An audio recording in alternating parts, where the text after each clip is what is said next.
This will be the concept of anemia and fatigue that we will be discussing. What is anemia? Anemia is an abnormally low number of circulating red blood cells, a low level of hemoglobin, or low volume of red blood cells. It is the most common blood condition and affects more than 3.5 million individuals. It can be classified as acute or chronic, which we'll talk about later. The population that is at highest risk are women because of the monthly menses, young children because of physiologic anemia, which we'll discuss later, and the elderly because their body has been used for such a long period of time and the body cannot respond and create the red blood cells and hemoglobin that it needs to. It can be classified as a primary problem, meaning that something is happening causing the anemia, or a secondary problem, which means that there is a disorder of the body system that's causing the body to be in an anemic state. So what causes anemia? The first thing that we're going to look at is the decreased red blood cell production. The red blood cells could be decreased due to a deficit of nutrients, and these nutrients could be either a low iron level or low folic acid levels. An individual needs iron and the folic acid vitamin to produce red blood cells. So a decrease in this from whatever condition will cause anemia. Could be decreased erythropoietin. Erythropoietin is a hormone produced by the kidneys that promote the formation of red blood cells by the bone marrow. So if the kidneys are diseased or the bone marrow is diseased, then either one of those will cause a decrease in the erythropoietin, which will then cause a decrease in the red blood cell production. Anemia could be caused by a blood loss, and this could either be chronic or acute. In an acute blood loss, it can happen from trauma, so we could have arteries that are severed and the bleeding is happening. An acute trauma could also be multiple fractures, so if a patient has gone through an accident and they have multiple fractures to the bones throughout the body, then the bone marrow is being damaged, and again it goes back to then the erythropoietin is not being produced, so then they will have the decrease in red blood cell production to cause anemia. A GI bleed, as we've seen on multiple units, would cause a blood loss and would lead to anemia. For chronic blood loss, an ulcer could be something that's chronic. A patient may have an ulcer for a long time and not be aware of it. If it's a small ulcer, it can lead to a slow blood loss, so they can slowly become anemic. And if they're not having symptoms, there's something that's not going to be observed. So an ulcer would be a chronic blood loss. Cancer would be another chronic blood loss, as well as liver disease. The third cause of anemia is the actual destruction of the red blood cells. The first, of course, is sickle cell, which you've already learned about. Some medications will affect red blood cell production. So if the patient is taking a medication that affects how the red blood cells are produced, they could lead to anemia. And the third type of red blood cell destruction is actually incompatible blood. So if a patient is given a blood transfusion and the blood is incompatible, the Rh factor does not match, then the body recognizes the blood that's come in as a foreign substance, and it will attack it and kill off those actual cells.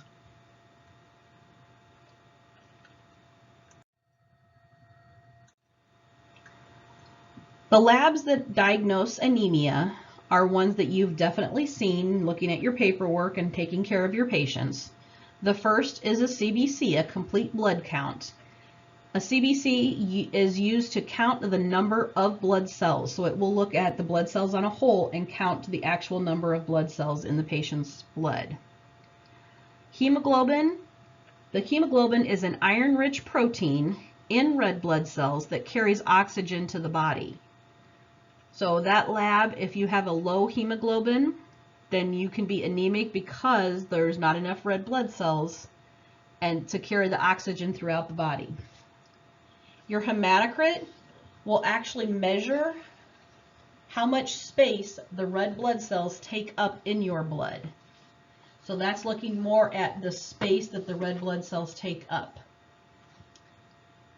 The MCV, which is the mean corpuscular volume, measures the average size of the red blood cells. So again, that looks at the size of the cell itself, and that will help clue into the cause of the anemia. The different types, the different size of the red blood cells will help key in the provider to what is the cause of the anemia. So in your patient, a low level of hemoglobin or hematocrit is a sign of anemia. We've got different levels of anemia and different symptoms associated with each level. In mild anemia, your patient will have a hemoglobin between 12 and 10, and the patient may not have any symptoms that are being exhibited for this. So your patient can have mild anemia and they not even realize it because they're not actually exhibiting any symptoms. If a patient does have symptoms, it usually occurs after activity, and it usually is caused by an underlying disease if symptoms do appear for a patient who has mild anemia. Usually these symptoms will be palpitations, shortness of breath, and mild fatigue. And again, these will occur after a patient is active. Usually mild anemia will be treated with a diet adjustment if it's related to the diet and the low levels of iron, or the patient is just not taking in the nutrients that they need, or it may need to be addressed with medications. But again, a mild anemia, a patient can function with mild anemia. The next level is moderate, and this is usually a hemoglobin from 10 to 6. Patient will usually have symptoms at rest or with activity. The symptoms again will be palpitations. Now you will see more of a bounding pulse. Patient will definitely have shortness of breath. They will definitely be fatigued, and they may have a low blood pressure. These symptoms of moderate anemia are usually addressed with a blood transfusion. And I know Professor Teresa spoke before about blood transfusion and that it is different with each patient, that the patient needs to be symptomatic before they start looking at blood transfusions. And usually they will not transfuse until the patient gets to 7. So you can see with a moderate anemia being 6 to 10, if they're at 8, 9, or 10, they're probably not going to be transfused. So then we're going to look again at medications or at diet adjustments. But when they get down to that 6 level, 7 and 6 level, that's usually when we will transfuse a patient and give them the blood that they need. With severe anemia, this is a patient who has a hemoglobin less than 6. Patient will be symptomatic at rest. So even just laying in bed, they're going to have the symptoms of anemia. Okay, their pallor is going to be, they're going to be very pale. The patient is going to be tachycardic. The patient could maybe even have some angina because of the decrease of oxygen to the heart. They're going to be very short of breath, severely short of breath. They will not be able to finish, usually will not be able to finish a sentence when you're questioning them or when you're asking them questions about the condition. Patients are going to have a headache. That again, they don't have the red blood cells circulating to carry oxygen throughout the body, so they're going to have a headache. Vertigo. We're going to be worried about, patients being a fall risk. because they're not able to have the energy and the strength to get up. They could be lethargic. Patients that are severely anemic could suffer weight loss. But with severe anemia, your symptoms are always going to be present. Definitely will be addressed with a blood transfusion, as well as addressing other organ management. Remember, the body is all together, and we work to keep the body in homeostasis. So if the blood is down, if the patient is anemic, other body organs are going to be affected. The kidney is going to be affected. The heart is going to be affected. So we have to make sure that we are supporting those body systems also when we're treating this anemia. And again, one of the big things is we're looking at the patient. The numbers don't mean anything if the patient is asymptomatic. Okay, so always making sure we're looking at our patient when we're talking about these different levels also.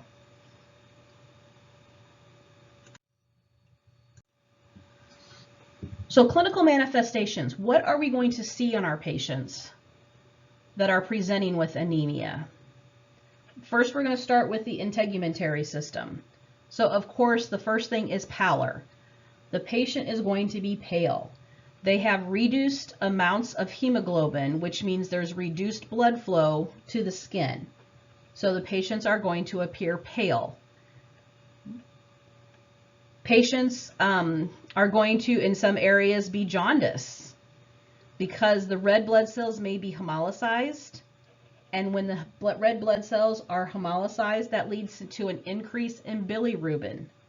And the increase in bilirubin will cause the patient to appear jaundice. So we're going to pay close attention to the sclera of the eyes and the mucous membranes when we're looking for that jaundice. Patients may also, their skin may also, they have pruritus. So the skin's going to be itching. The reason for this is because of the decreased blood flow, we have higher amounts of increased salts, skin salts, okay, and less moisture on the skin. So the patients may be itching, so we need to address that. So making sure that we're addressing all areas in that integumentary. Cardiac, the heart is working harder and working overtime to supply oxygen to the tissues because of the decreased volume and the decreased blood. Okay, so the cardiac is going to be affected. Cardiac output is going to be affected. It's going to be maintained because it's going to become tacky. The heart has to work harder. You're going to see increased heart rate. You're going to see that postural hypotension. So when the patient gets up, they're going to drop their blood pressure, and that's going to put them at risk for falls. The viscosity of the blood is going to be decreased due to the low red blood cell. This can also then contribute to the possibility of a murmur because of the decrease in the viscosity of the blood then could have the possibility of causing a murmur. An MI, a patient could have a heart attack. The heart cannot get the oxygen needed. It may cause the heart attack. This will usually happen in patients who already have some type of heart condition present. Pulmonary, shortness of breath. Again, low red blood cell count. Oxygen is not being transported throughout the body. So that we have decreased oxygen, so we're going to have shortness of breath, decreased O2 sats. Okay. Patient is going to feel lightheaded. The oxygen is not going around through the body. Patients are going to feel lightheaded. Psychosocial. We'll talk at the end about the different ways that fatigue and anemia present itself. But one big thing with psychosocial, cares are going to be impacted. Patient is not going to be able to care for themselves because of these symptoms being present from anemia. So their ADLs are going to be impacted. This may lead to depression. Patient has no energy because of the low blood count, the low red blood cell count. They don't have the energy to do anything, so all they want to do is just lay around. So feeling depression because they have the inability to complete those tasks. Feeling tired all the time. Questioning why they can't keep up with their activities. Not understanding, especially like when we talked about in some of these chronic conditions.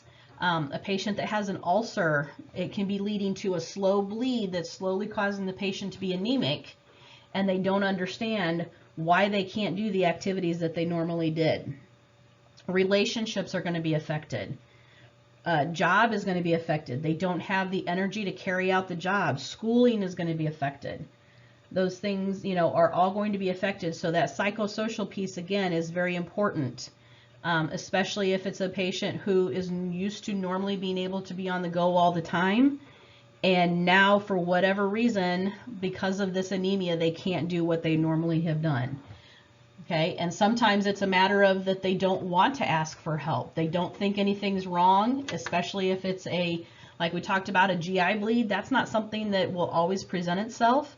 So there's no outward appearing symptom for the patient to recognize. So they just think it's in their head. I just can't keep up and I can't do the things I used to do. That's very much going to be affected in that psychosocial area.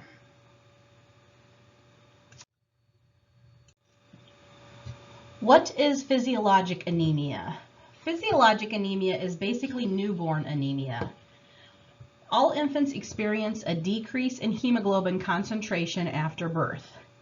This is due to the placenta supplying hemoglobin during gestation, and the infant's body takes a while to create its own resources of hemoglobin.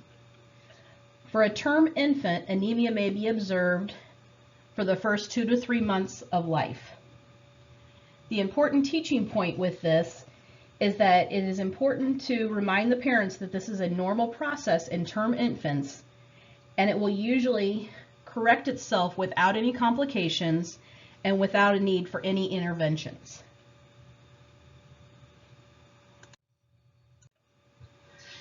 So what are we going to do to treat this anemia? The most important thing to remember in the treatment of anemia is that we have to treat the reason causing the anemia. So we need to be investigating to find out what is actually causing the patient to be anemic and work to reverse the conditions or try to help to correct the conditions that are causing the anemia. The first thing we're looking at is a transfusion. And I know that Professor Teresa went through blood transfusion. And again, like we talked about, the physicians will transfuse based on lab values and symptoms of the patient. So they're going to look at the patient. If the patient is not symptomatic and the labs are lower, sometimes they will just look at diet. They will look at medications before actually transfusing. If the patient is symptomatic, then of course we need to give them the blood to get that blood volume back up. But remember that everyone is different. So some patients can tolerate lower levels of hemoglobin and hematocrit before we have to actually transfuse them. So something to look at is with patients for transfusion is actually looking at the patient and looking at the symptoms. We're going to look at the diet for a patient. So we're going to educate patient on a diet rich in iron, foods that you will encourage the patient to eat that are high in iron are green leafy vegetables, red meats, liver, whole grains, and enriched cereals, milk, not skim milk, but whole milk, and fish. And the importance of continuing the diet and finding ways to incorporate these foods into daily living. And again, you're going to make sure that when you're talking to the patient about increasing their diet in this iron, in foods that are high in iron or foods that are high in folic acid also, you're going to want to make sure that you give your patient an example of the foods. Just don't tell your patient that they need to increase their diet, increase iron in their diet. The patient may agree with you and not have any idea what that means, and so you've not really completed the teaching with that patient. If the patient needs a discussion with the dietitian, make sure that that is getting relayed to the physician so that they can put an order in to get a dietary consult for the patient. Handouts would be good. Again, making sure that the patients understand that they need to increase the foods that are high in iron and folic acid. Doesn't mean that those are the only foods they eat in their diet, but it's very important to make sure that they increase these to help build up that iron in their blood. Looking at a lifestyle for your patient. So with the right lifestyle, we're going to address the health according to the complications from the anemia. Fatigue, which we'll speak about later, is something with anemia. So again, we're looking at addressing the health complications. So we want to, if a patient is showing symptoms of fatigue, we want to encourage that they have a balance of activity and rest. So encourage them to, do things that, and groups, like we talk about when we're on the clinical unit of clustering cares, telling them how to do that at home and encourage them to be able to cluster their cares at home and then have that rest when they need it. Making sure that they have help with their ADLs. Is there someone in the house that can help them with completing their ADLs? If there's not, then we need to find some resources that will bring in help to help them with their ADLs.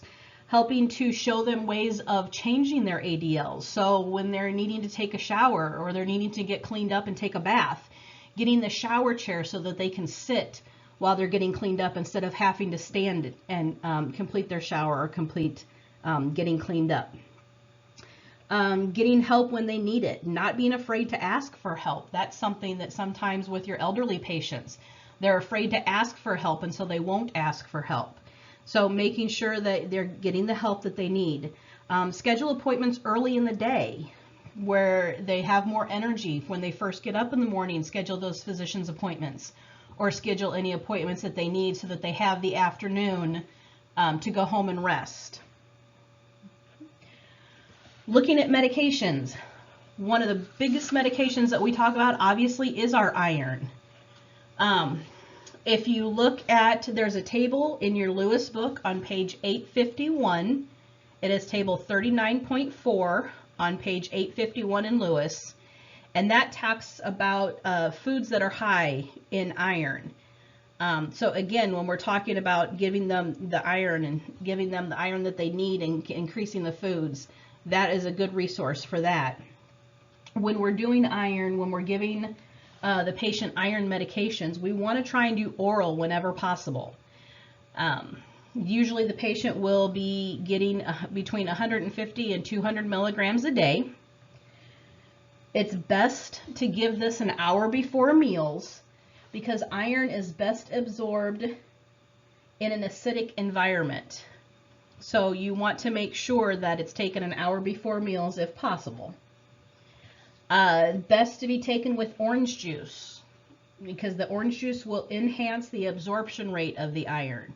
So when you're doing education with your patient, encourage them to take the iron pill with a small sip of orange juice to enhance the absorption so that the patient gets as much of that iron as possible. Iron can be upsetting to the GI tract. So even though they need to take it an hour before meals, they can take like a cracker and eat a cracker and then take the iron. Don't wait if it's upsetting to the GI system. Iron is very constipating. So we need to ensure the patient that we're doing education and ensure the patient that they're still having regular bowel movements on the iron. And if it's a problem, then we need to get them other medications, some stool softeners, some laxative to help with that constipation. When we're giving oral iron to infants or to children, we need to watch how we're giving it because it's very staining to the teeth. So we need to make sure adults, are able to take iron in tablet form, but in peds, they need to do it in liquid form because these small children and these kids can't swallow pills. And so in peds, it's in an oral form, but it's very staining to the teeth. So we need to make sure that we're watching how we're giving the oral iron to peds and in doing everything we can to make sure that that it's not that the patient is not holding it in their mouth. Encouraging the patient to watch the stools because iron can cause darkening of the stools. So when you have a patient who is taking the iron because of a previous GI bleed, we need to make sure that we're doing education with them at that point to let them know that the iron may cause the dark stools, but they also need to be looking for frank blood in the stools also, because that will be different. Okay. We give IM or IV iron. IV iron, the thing to remember with that is it's very caustic and it can burn. So we really need to observe, and we need to run iron slow when we're giving it IV to patients, because it can be very caustic. Patients that are receiving IV iron are also at a higher risk of a reaction. So for those doses when we do it, especially when we first start them, definitely on the first dose administration, but remember, a reaction can happen with any dose of medication. So we always need to make sure that when we first start that iron on a patient, we're doing a close observation and watching them for a reaction. When we're giving IM iron, it needs to be given in a large muscle. So the IM iron will always be given in the ventrogluteal muscle. We want to make sure we're not doing it on the deltoid. We're making sure that we're putting it into into a large muscle mass.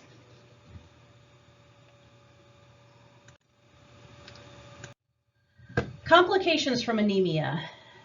If left untreated, anemia can produce complications for the patient.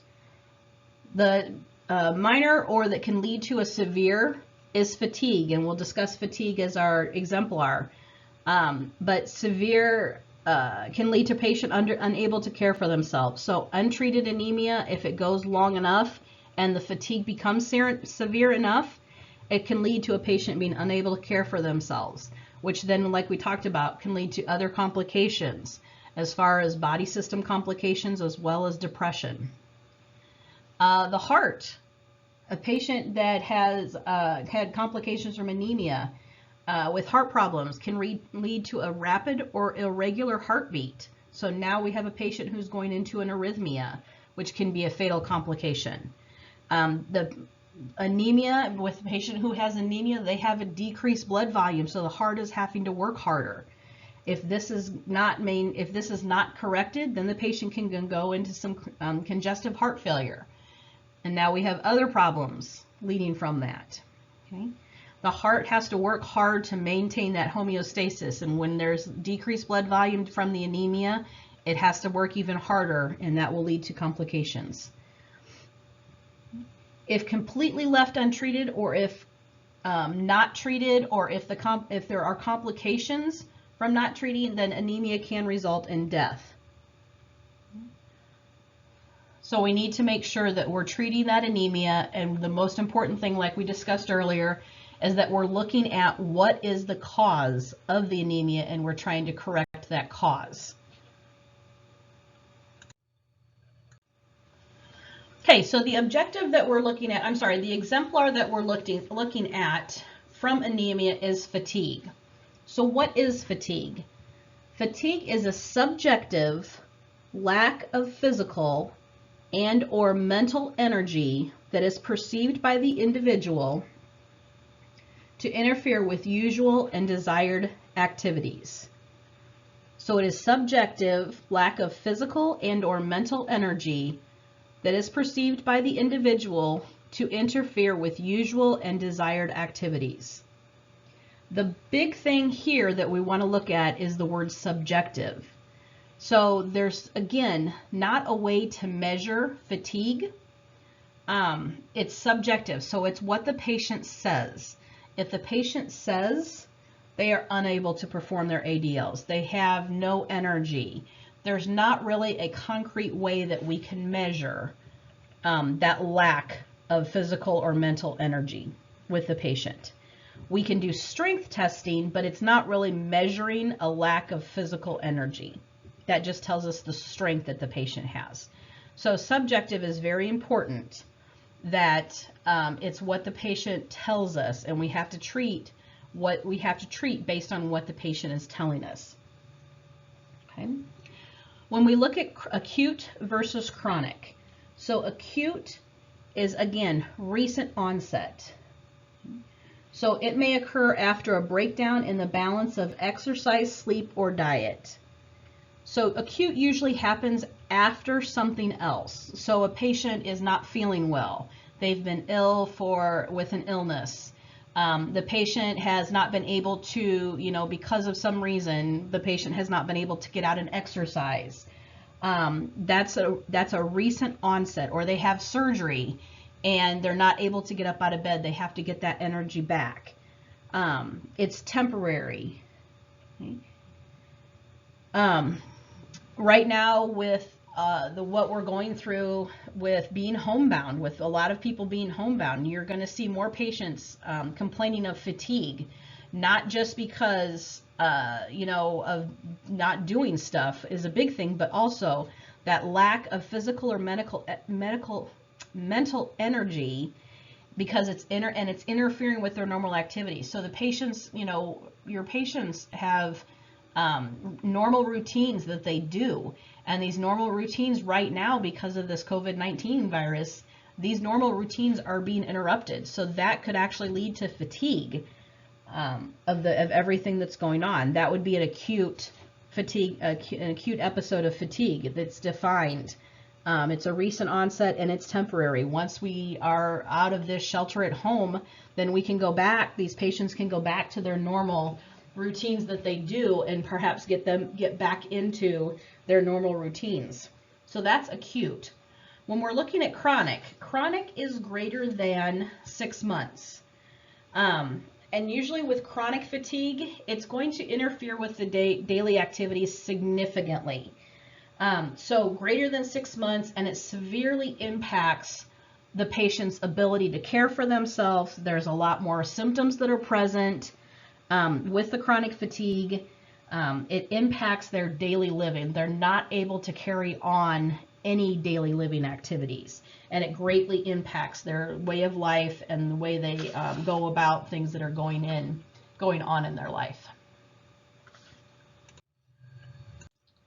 So let's talk about what causes fatigue in our patients. The first thing we want to talk about is waste products. So when waste products accumulate in the body due to a medical condition, then the patients are going to show an increase in fatigue. So one patient population that we're looking at is our end-stage renal disease patients. You will see this a lot in the ESRD patients that will experience this. The reason is that the kidneys cannot filter the toxins and the waste that's going through the body. And so the toxins will build up and will cause the symptoms of fatigue. Patients can't concentrate, they're lethargic, and you'll see in some of our patients that we take care of on the units, if they have missed a dialysis treatment, or if for some reason something is causing them to need treatment more often than what they've actually been given.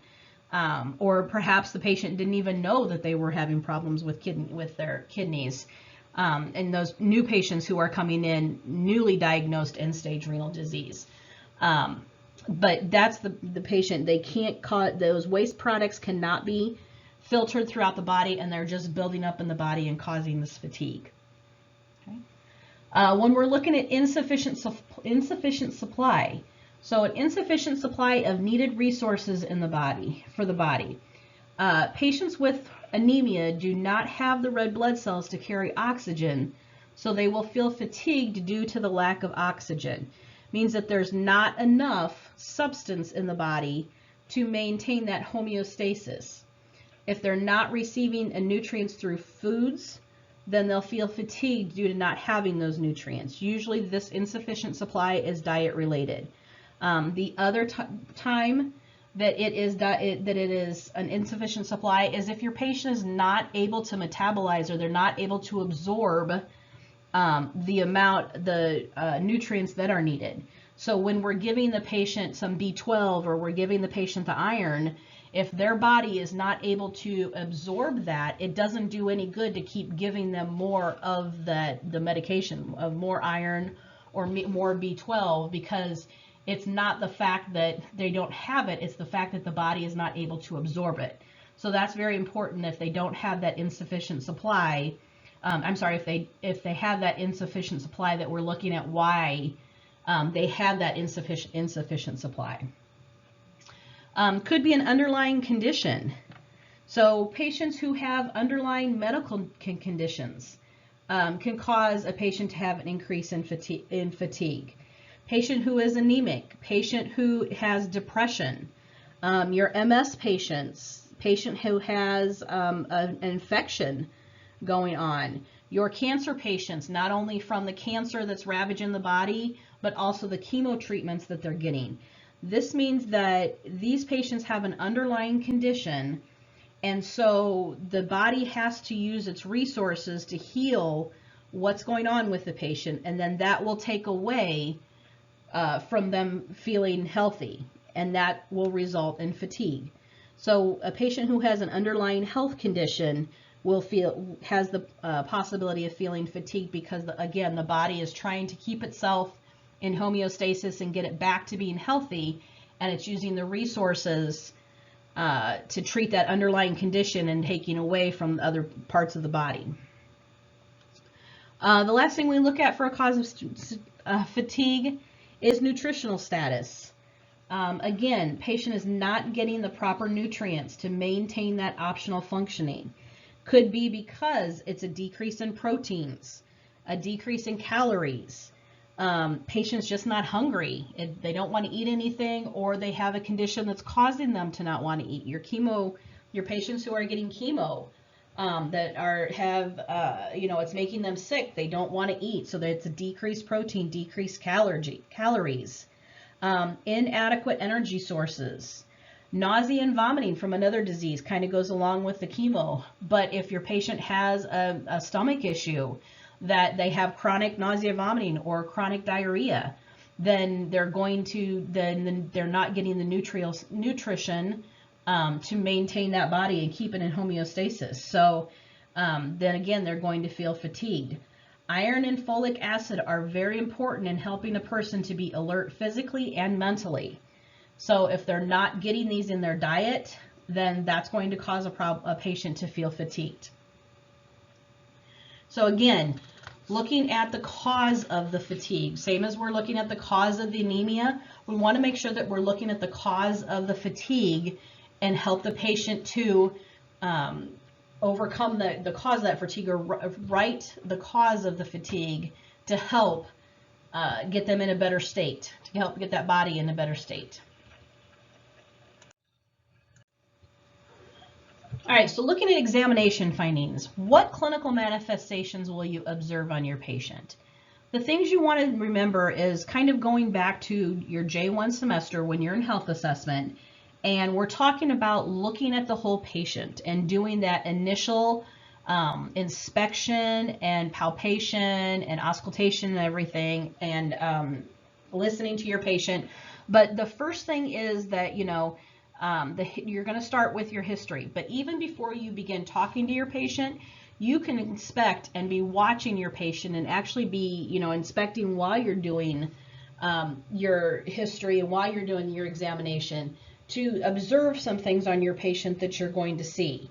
But when you're doing an H&P with a patient, subjective is very important because, again, with fatigue, it's a subjective report. So it's a patient reporting. So you're asking those questions. The big thing to remember when you're taking an H&P and you're looking specifically at fatigue with a patient is that you want to ask open-ended questions. You want to make sure that you're following up on those questions. So when you ask closed questions, the patient answers yes or no, and it doesn't really give you the opportunity to go much further. It doesn't give you the opportunity to talk more with them. When you're using open-ended questions with your patient, then you can key off what they are saying to ask further questions. So when you ask your patient, to describe the fatigue they're feeling or to describe a typical day, then they can tell you what's happening in their typical day about getting up and eating, their diet, what their activities are during the day. And then you can use that to ask further questions and to ask for clarification and to get some more information. If you just ask closed questions with your patient and you say to them, "Did you sleep well last night?" and they say yes, that's closed. you know, that doesn't open up their opportunity. But when you ask your patient, what time did you go to sleep? When, you know, how were you tossing and turning during the night? Tell me how you slept last night. Tell me about your bedtime routine. You know, what time do you get ready for bed? And do some of these questions with them. That gives the opportunity for some more open-ended opportunities to get clarification and really get as much information as possible. When you're looking at your patient, when you're doing that inspection, looking at their appearance, how do they appear? Do they appear alert? Or are they lethargic? Are they falling asleep? And we've all had patients, I know, talking with students on the clinical unit, you know, we've had students that have said, you know, I'm talking to my patient and I'm trying to do their assessment and they're falling right back asleep first thing in the morning. So that's a key in that, you know, something's going on. So are they alert? Can they carry on a conversation with you? And it's a little different in the hospital setting, but when you're first bringing them in, or if you're seeing them in an outpatient setting, what's their personal grooming? Are they well kept, or are they disheveled because, again, they don't have the energy to take care of themselves? They don't have the energy to take a shower, to even brush their hair, brush their teeth, those kind of things. So what does their personal grooming look like? And, you know, then that can lead you into how is this affecting their self-care? You know, if it's an individual who lives at home by themselves, even looking at their clothes. Are the clothes, you know, the clothes clean? If they don't have the energy to go even, you know, to do their laundry, are they wearing the same clothes? Do they even have the energy to change into pajamas at night and get clothes on in the next morning? Or are they, you know, putting on sweatpants and a t-shirt and they just fall asleep in that at night, and then they wake up the next day and they're in it all day? So what does that personal grooming look like, and how is that affecting their self-care? Are they able to get themselves cleaned up? We talked about falling asleep. Are they able to carry on a conversation with you, or are they constantly falling asleep? When you actually start doing your assessment, and, you know, when you're looking at things, cardiac wise, they could have, you know, could be heart murmurs. They could have a low blood pressure. At the same time, they could have a decreased pulse because of the low fluid volume from the condition, or they could have an increased pulse because it's now gone for so long that the fatigue has manifested into something else, and so now the cardiac is really affecting that heart. Okay. When you're looking at the lungs, do they have, you know, if they don't have the capacity to really take deep breaths, or they're working harder to get air because they're not moving, so now we've got pneumonia setting in on your patients. We've got atelectasis setting in on the patients because they just don't have the energy to get up, so all they do is lay around all day, which is a problem. Looking at, you know, if you can observe their gait. If you can't observe their gait, do they even have the strength to get up? You know, we can do strength tests with them. Like I said, going back to looking at what you are assessing at your J1 level when you're learning that basic assessment and stuff. But again, you know, do they have any strength in their muscles? Or are they just, you know, they've been laying around so long that they don't have any strength. They don't have the ability to even get up. They kind of shuffle around when they're moving around. They kind of have that defeated appearance with them. Looking at personal interactions, when you're talking to them, when you're talking about, you know, how do you interact with your family? Are they, you know, closed off from their family, or closed off from people? Do they not want people to come over because they know that they don't have the energy to care for the house? So they're asking, you know, people not to come over so they can't see what is happening and that the state the house is in. Looking at their mental, when you're talking to them, again, it kind of goes with everything, but, you know, like we talked about, when you're tired and you know, think about it right now going through nursing school, you know, when you've been up studying for an exam or you're tired, your mental capacity is beat. That's why we tell you when we're talking about test taking tips to not study for 6 hours straight, to study in small blocks of time. Because once you get that longer time, you get tired, you're fatigued, you're not going to remember. So then your mental capacity is down. Okay. So again, Looking at all of these things when you're looking at your patient and seeing, you know, what is going on. This last slide that we're looking at here, this is more of a activity that we would have actually done in class, but I'm just going to go over it. And this is just something, this is the characteristics of fatigue. And the thing to remember with the characteristics of fatigue and these things that we're talking about is that with these, the circles around, they can have a cause and an effect. So not only will the circle cause the fatigue, but it can be affected by the fatigue also. In class, what I would have you do is kind of use it as a group activity and talk about the different ways that each of these circles has a cause and an effect, or how one contributes, or you see a reaction to it. So we'll just start. We'll start with mood. Let's see if I can pointer. So we're going to start here with mood. And again, like we've kind of talked about, and this is really just a refresher, or you know, another opportunity, another way to look at it. But mood is definitely going to have a cause and effect, because when your patient is fatigued, they're going to have low mood. So that is definitely a cause, or I'm sorry, an effect of the fatigue. But again, when they have a low mood, it's going to cause them to be tired also, and it's going to cause them to have the fatigue. So it's definitely, mood is one that can be a cause and an effect. You can have fatigue because you're in a bad mood or you have a low mood, but then also the fatigue will cause you to have a low mood or have a bad mood. When we look at nutrition, and again, this is another one that's going to be a cause and effect. So fatigue is going to affect nutrition. When your patient has fatigue, they don't want to eat. Sometimes if the fatigue is severe enough, it will take everything in a patient just to eat something. So just to take those few bites is going to be problematic for your patient. So the fatigue would definitely cause a problem with nutrition. In the same way, problems with nutrition are going to cause fatigue.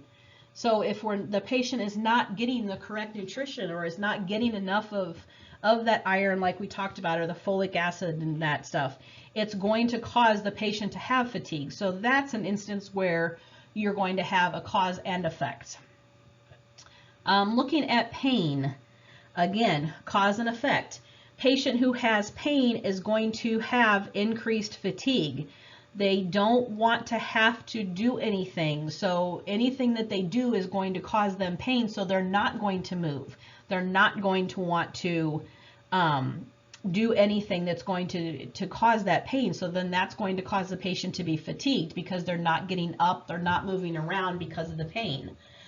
You can also have a patient the fatigue can cause pain. You know, I'm sure there's been an instance where you've gone to work out and you have worked out so much, and now you're fatigued, and that's causing pain. Those cause you have fatigue in your muscles, you have fatigue in the body, and so that's causing the muscle pain and that muscle weakness. Okay, so again, all of these are a cause and effect. Stress is huge. Stress is, same thing. Stress uses the resources. So when your patient is stressed, it's taking other resources from the body, which then pull away and can cause the fatigue. And so, and then when a patient experiences fatigue, then again, like we talked about with the mood, they don't want to do anything. And so then that causes them to be stressed. They're thinking about, I should be doing this, or why can't I do this? It's affecting a patient who has fatigue and can't go to work. Now their livelihood is being affected, and they don't have the money to pay their bills, so then that compounds the stress. Could be having stress from personal relationships because of the fatigue, and then again, the stress from that will cause the fatigue. A patient is having stress in personal relationships, they just don't want to do anything sometimes, and so that again is leading to the fatigue. So you can see how Fatigue leads to a lot of these things that have cause and effect from everything. Sleep, lack of sleep. So a lack of sleep can cause fatigue, where our body is not in the good homeostasis because we have a lack of sleep. So that's going to contribute to fatigue. In the same instance, oversleeping will contribute to fatigue. If all your patient does is sleep all the time, then they're going to become over fatigued. So that again is a cause and effect. And again, if they're fatigued, it's affecting the sleep. If their sleep is being affected, it can cause fatigue. Okay. Looking at perfusion. Decreased perfusion causes fatigue. We already talked about that. The heart has to work harder to pump the blood to get the oxygen going. So if they have a decrease in the perfusion, it's going to cause fatigue. In the same way, overperfusion, when the patient has too much, they're overperfusing, that is an area too that can cause fatigue. Okay, so again, you see how all these are a cause and effect with fatigue. Looking at mobility, increasing the fatigue is going to decrease the mobility. Like we talked about, your patients who are just so fatigued that they can't get up, they shuffle around, they can't get up out of bed, or when they do get up, they just want to sit right back down. I'm sure a lot of you students have dealt with patients who, physical therapy comes in, we got to get them walking, we got to get them moving. They work with physical therapy, and physical therapy puts them up in the chair, and they say, okay, stay up in that chair for an hour. And 5 minutes after physical therapy walks out the door, they're putting their call light on and they're telling you, okay, I've had enough, I'm ready to go back to bed. Or the physician's writing the order for getting them up for meals or 2 to 3 walks during the day. And they just, nope, I'm tired, I don't want to deal with it. So that mobility is being affected by the fatigue. Cognition, we kind of touched on this already, that like we talked about, and like I said, nursing students, this definitely is something.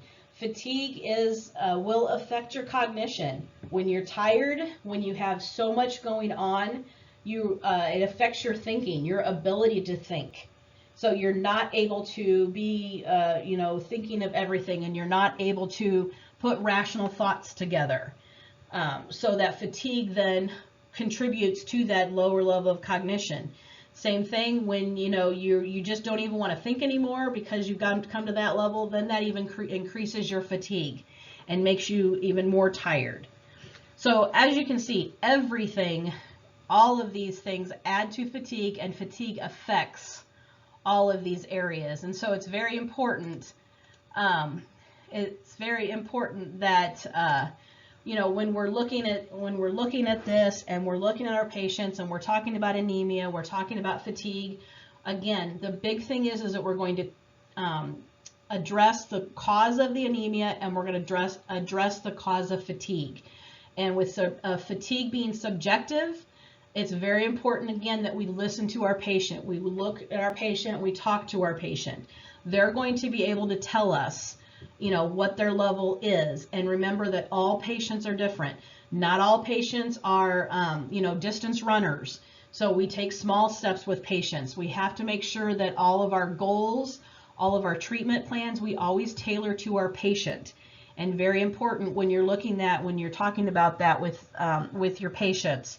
Set those goals for patients, especially when we're talking about fatigue. Set those goals to something the patient can do. And increase them a little bit each day. Don't start out with high expectations. Do it so the patient is going to be more prone to want to do things when you actually talk with them. Okay, that is anemia and fatigue. If you have any questions, please email me. Any questions on fatigue or any questions on anemia, go ahead and send me an email if there's something that didn't make sense, or if there's something that you need me to clarify a little more for you. You can just send me an email and we will talk through it more. Thank you.